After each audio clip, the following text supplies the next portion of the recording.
오늘은 회복을 넘어 성장으로라는 제목으로 말씀을 드리겠습니다. 시편 60편 1절의 말씀입니다.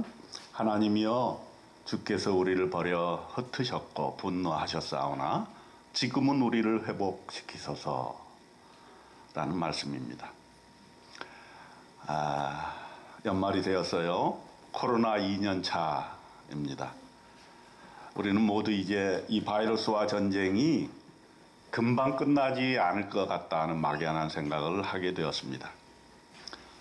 코로나 시대에 어떻게 신앙생활 하는 것이 가장 잘하는 것일까 매 순간 생각하면서 우리는 코로나로 인해서 무엇을 잃었으며 어떻게 회복할 것이며 또 어떻게 이 어려움을 딛고 성장해 나가야 될 것인가를 고민해 볼 필요가 있겠다 생각합니다.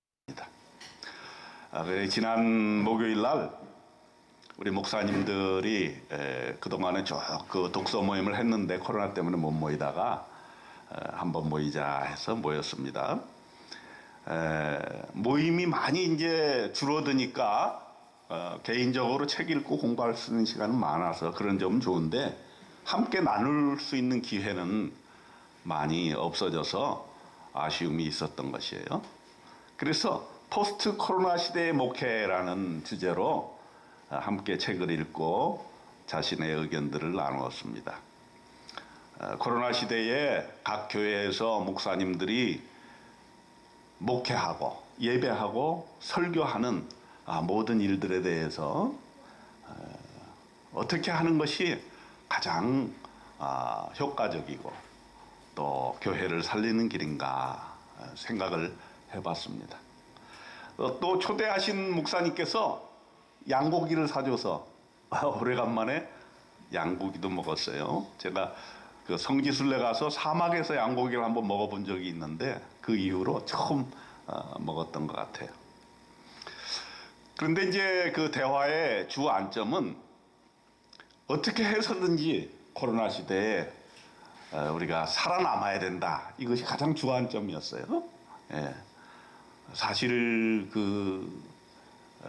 지금 들리는 얘기로는 수많은 교회들이 문을 닫고 출석 성도들도 많이 줄어들고 기독교에 위기가 오고 있다 이런 얘기들이 많이 들립니다. 그래서 사실은 우리는 어떻게 하면은 이것을 잘 회복할 수 있을까? 코로나 시대에도 불구하고 우리가 신앙을 잘 유지하고 교회가 올바른 길을 갈 수 있을까를 끊임없이 생각하고 기도해야 될 것입니다.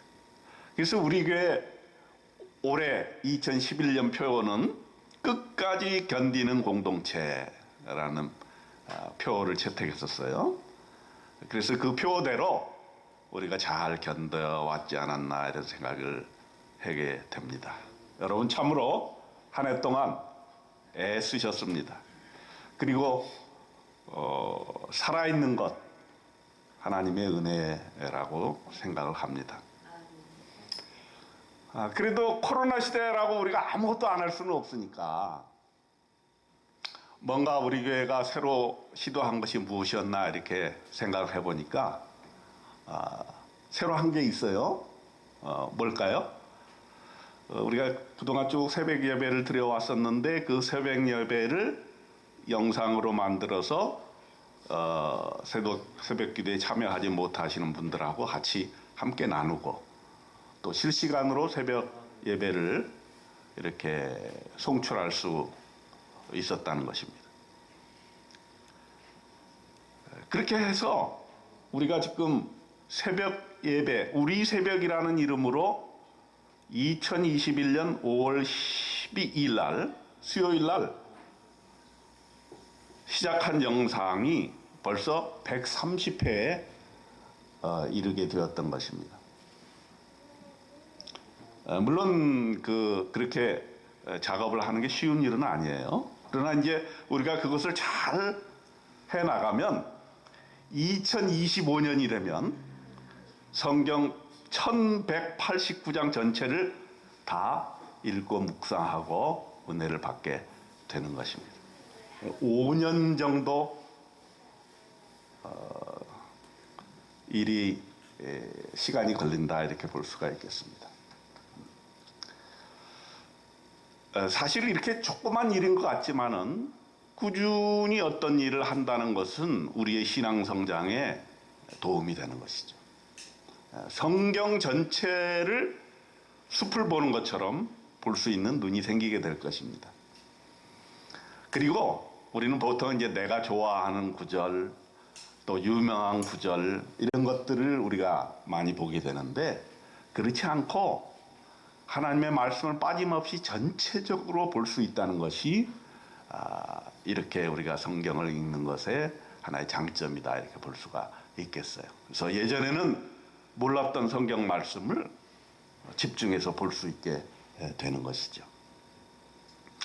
또한 찬송가도 우리가 645개장이 있어요. 그것을 매일 한 장씩 빼놓지 않고 부르게 됩니다. 그럼 그것은 한 2년 4개월 걸려요. 2023년이면은 또 찬송가를 1장부터 마지막까지 다 부를 수 있게 되는 것입니다. 저는 이렇게 찬송을 하면서 가장 좋았던 게 뭐냐면 한국 사람이 작곡하고 한국적인 찬송가를 우리가 접하고 부를 수 있게 된다는 거죠.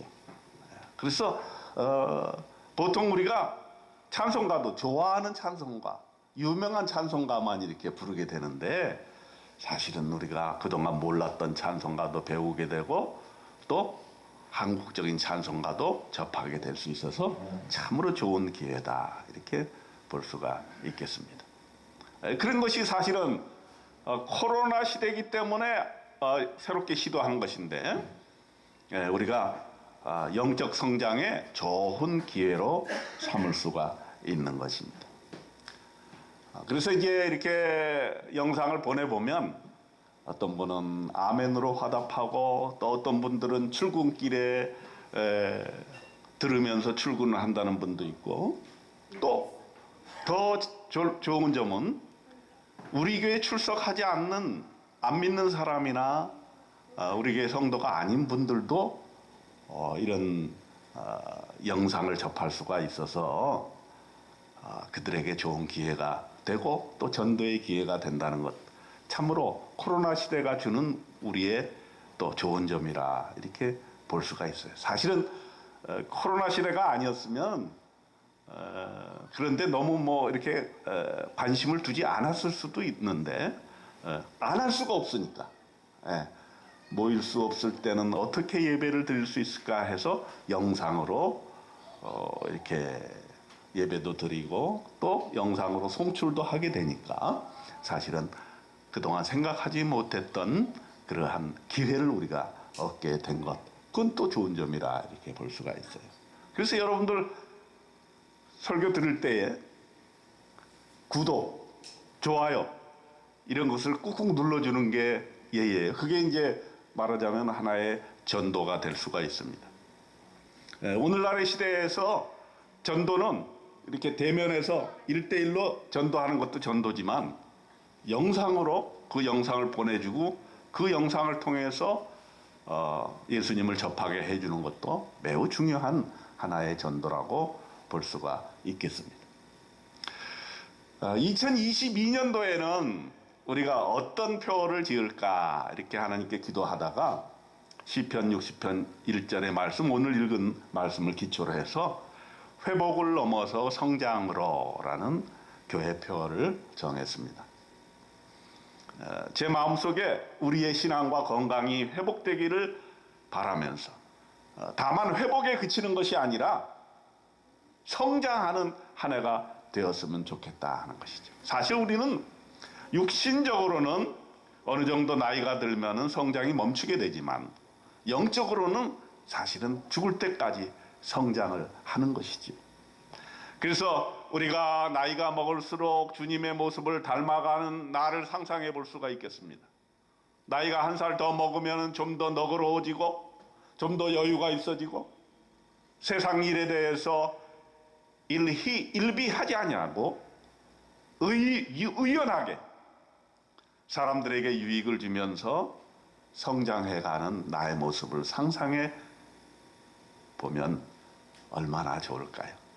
나이 먹는 게 참 좋다. 어떤 말씀을 하세요? 예? 왜 이렇게 빨리 나이가 드나 이렇게 한탄하는 게 아니라 나이 먹으니까 너무 좋다. 나이가 한 살 더 먹어서 내가 더 성장하는 것을 바라보니까 너무 좋다. 옛날에는 요런 조그만 거 가지고 안달복걸 했는데 이제는 한 살 더 먹으니까 세상을 초연하게, 예? 옛날에는 마음에 앙심이 있던 것도 빨리빨리 풀어버리고,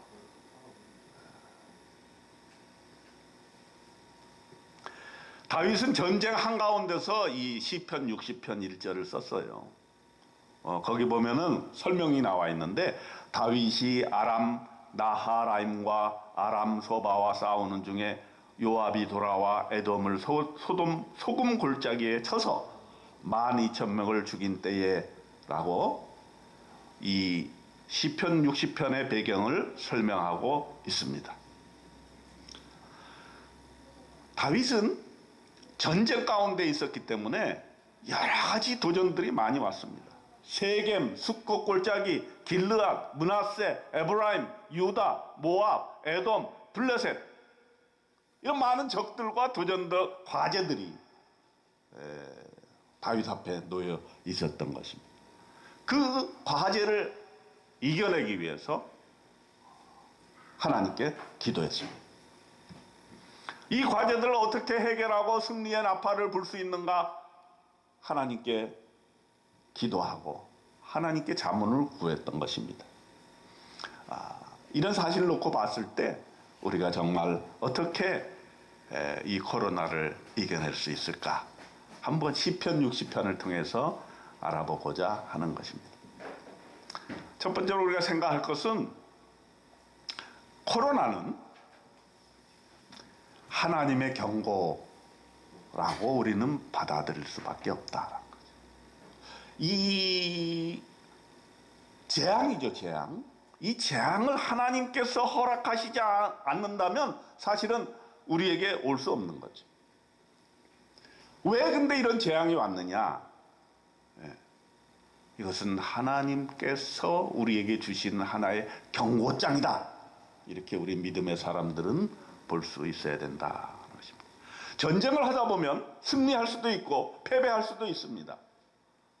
하지만 중요한 것은 패배했을 때 그 패배의 원인을 분석하고 승리의 동인으로 삼는 것, 매우 중요합니다. 개인의 고난이든 인류 사회의 고난이든 이를 극복하고자 할 때는 그 고난이 하나님께서 허락하신 고난이며 또 하나님이 우리에게 주시는 메시지가 무엇인가, 이것을 살펴보는 것부터가 시작이 돼야 된다 하는 것입니다. 다윗은 우리를 흩으신 분이 하나님이라는 사실을 인정하는 것으로부터 시작을 합니다. 전쟁이 흩은 것이 아니고 적이 우리를 괴멸시킨 것도 아니고 이것은 하나님이 허락하신 것이라는 것입니다. 하나님이여 주께서 우리를 버려 흩으셨고 분노하셨습니다. 코로나로 인해서 인류 사회에 하나님이 주신 경고의 메시지는 하나님이 우리를 흩으셨다는 거예요. 근데 그 이유는 뭔가? 하나님이 만드신 천지 만물을 귀하게 잘 사용하지 아니하고 남용하고 오염시키고 또 이 지구를 더럽혔기 때문에 하나님이 우리에게 주시는 경고장이 아닌가, 이렇게 생각을 보는 것입니다. 하나님이 분노하셨다라는 것입니다. 한국교회와 우리 그리스도인에게 주시는 경고가 있다는 것입니다. 그래서 우리는 믿음의 초심으로 돌아가야 하고 회개해야 하고 또 코로나를 그냥 질병으로만 보아서는 안 되고 준엄한 하나님의 경고와 심판으로 보아야 한다는 것입니다. 우리는 알게 모르게 신앙이 변질되었고 또 그렇기 때문에 우리가 원초적인 신앙을 회복해야 되기 때문에 하나님의 경고를 그냥 넘겨서는 안 될 것이다 하는 것입니다. 우리 개인에게 어떤 어려움이 왔을 때 그런 태도가 참 중요하다고 저는 생각들어요. 믿음의 사람들은 그 어려움이 왔을 때 어려움이 오지 않게 해달라고 기도하는 것도 중요하고, 그 어려움이 왔을 때 그 어려움이 왜 나에게 왔는가에 대해서 깊이 숙고하면서 하나님 앞에 자신을 회개하는 그런 마음의 자세가 매우 필요하다, 이런 생각을 하게 됩니다. 우리가 어떤 잘못을 저질렀고 어떻게 하나님을 떠났고 어떻게 하나님의 의도와는 다르게 우리가 인생을 살아왔는가라는 것을 우리는 어려움이 왔을 때 점검해 볼 수 있는 좋은 기회가 되는 것입니다. 그러므로 그리스도인들이 어떤 어려움에서 회복을 하게 될 때 가장 기초적으로 해야 될 일은 그 회복을 위해서 하나님 앞에 서서 자신을 반성하는 것입니다.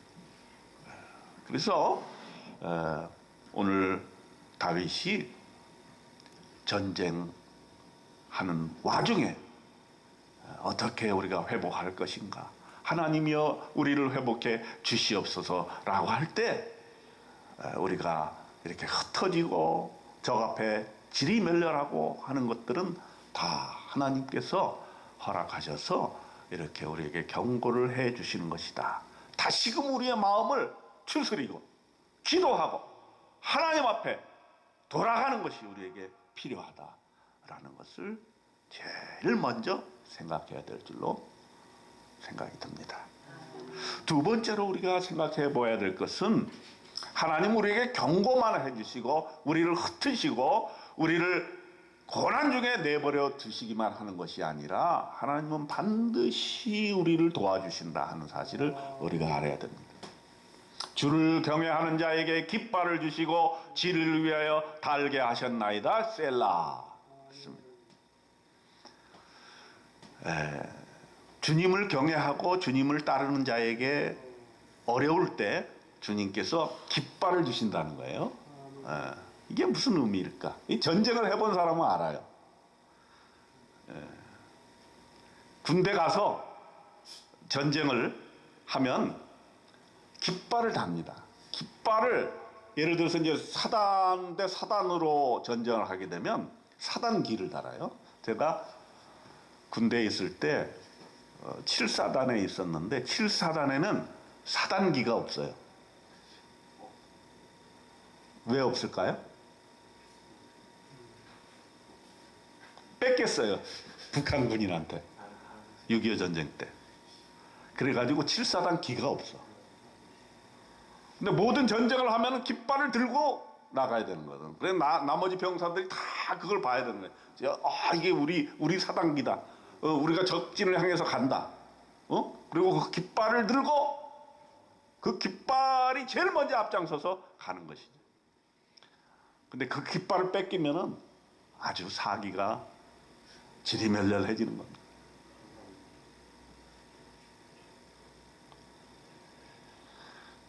그래서 하나님께서 깃발을 주신다는 것은 뭐냐 하면 우리에게 도움과 기대와 기회를 주신다는 것을 의미합니다.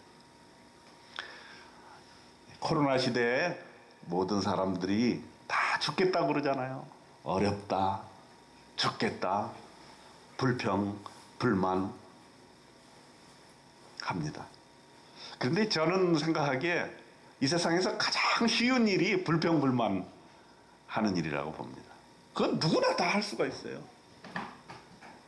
어려운 일이 왔을 때 아이고 죽겠다, 아이고 힘들다, 아이고 왜 그러냐, 왜 이거 안 해주냐, 왜 안 도와주냐, 이렇게 하기는 너무너무 쉬워요.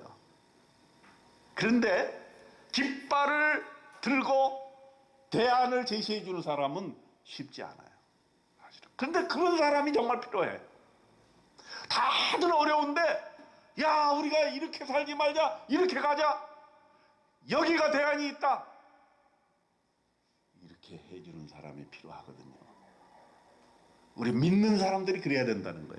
이 코로나 시대에 다들 힘들다고 우울하고 어려울 때 우리가 깃발 들고 우리 이렇게 살지 말고 힘차게 한번 대안을 모색하면서 살아보자, 이렇게 해주면 정말 좋겠다라는 거죠. 주께서 주시는 깃발을 들고 사람을 모으고 거룩한 일을 도모하는 사람, 참으로 아름다운 사람입니다. 지난 추수감사절날 우리가 이렇게 친구를 한번 데려와 보자 그랬는데, 어이구 뭐 데려오신 분들 보니까 너무 좋더라고요. 그런 분들이 바로 깃발을 드는 거예요. 코로나 때 친구 데리고 교회 가자, 이게 쉬운 일입니까? 힘든 일이죠. 그렇지만 우리가 한번 해보자. 그렇게 깃발을 드는 사람들이 바로 공동체를 변화시키고 하나님의 뜻을 실현하는 사람이 되는 것이죠. 그래서 우리 하나님을 믿는 우리들은 불평보다는 감사, 비난보다는 대안을 제시하고 실천하고 행동하는 사람이 되어야 된다 하는 것입니다. 어려울 때마다 주께서는 우리에게 도움의 깃발을 주셨습니다. 지난 한 해 동안 우리가 생존할 수 있었다는 것은 주님의 도우심이셨습니다. 사무엘도 그것을 알았습니다. 이스라엘은 블레셋 사람들의 도전을 많이 받았고 또 그들을 두려워했습니다. 하지만 하나님의 도우심으로 그 전쟁에서 이길 수가 있었기 때문에 사무엘이 이르되 온 이스라엘은 미스바로 모이라, 내가 너희를 위하여 여호와께 기도하리라 하며 그들이 미스바에 모여 물을 길어 여호와 앞에 붓고 그날 종일 금식하고 거기에서 이르되 우리가 여호와께 범죄하였나이다 하니라. 도전이 왔을 때, 어려움이 왔을 때, 적들이 우리를 괴롭힐 때 기도로 무장하고 블레셋 사람들을 물리칠 수가 있었습니다.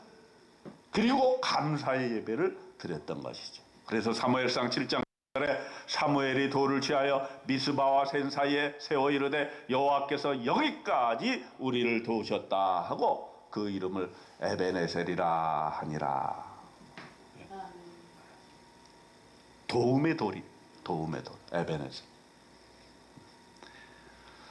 사실 올 한 해 우리가 코로나로 어려운 가운데서도 하나님께서 여기까지 도와주셔서 우리가 생존하고 또 살 수가 있었던 것이죠. 그것을 고백하고 감사하지 않을 수가 없는 것입니다. 그래서 우리는 집집마다 주님의 깃발을 달면 좋겠어요. 주님의 깃발, 교회의 주님의 깃발, 가정이 어려울 때 주님의 깃발, 이 사회, 이 나라, 민족이 어려울 때 주님의 깃발, 그리스도의 깃발을 들고 우리가 나아가는 사람들이 되었으면 좋겠습니다. 그래서 시편 60편 11절에는 우리를 도와 대적을 치게 하소서, 사람의 구원은 헛된 민이다, 이렇게 얘기하고 있습니다. 그리고 12절에는 우리가 하나님을 의지하고 용감하게 행하리니 그는 우리의 대적을 밟으실 이심이로다, 이렇게 얘기합니다. 우리가 극복할 수 있는 힘을 하나님께서 주신다는 얘기죠. 하나님이 올 한 해 2021년을 도와주셔서 우리가 이겨낸 것처럼 2022년 새해에도 하나님은 반드시 우리를 도와주실 것입니다. 그렇기 때문에 비록 내년에도 코로나의 상황이 별로 변할 것이 없고 계속될 것 같아도 우울해하지 말고 하나님을 의지하고 용감하게 우리는 새해를 맞이했으면 좋겠습니다. 두려움에만 떨지 말고 우울에만 하지 말고 불평만 하지 말고 회복을 넘어서 성장으로 나아가는 저와 여러분이 되었으면 합니다. 하나님이 확실하게 우리를 도와주실 것입니다. 그렇기 때문에 용기 가지고 올 한 해를 잘 마무리 지어서 주께서 주시는 결말 겸손하게 받고 새해를 준비하는 저와 여러분이 되시기를 주님의 이름으로 축원드립니다. 기도하겠습니다. 하나님 아버지, 지난 한 해 동안 어려움에도 불구하고 하나님이 우리의 도움의 돌 에베네셀이 되셨습니다. 내년 한 해에도 우리를 도와주시고 우리를 성장케 하시고 주님의 도움을 받아 반드시 우리가 승리하고 성장하는 한 해 되도록 하나님 축복하여 주시옵소서. 우리 주님 예수 그리스도 이름으로 간절히 기도드리옵나이다. 아멘.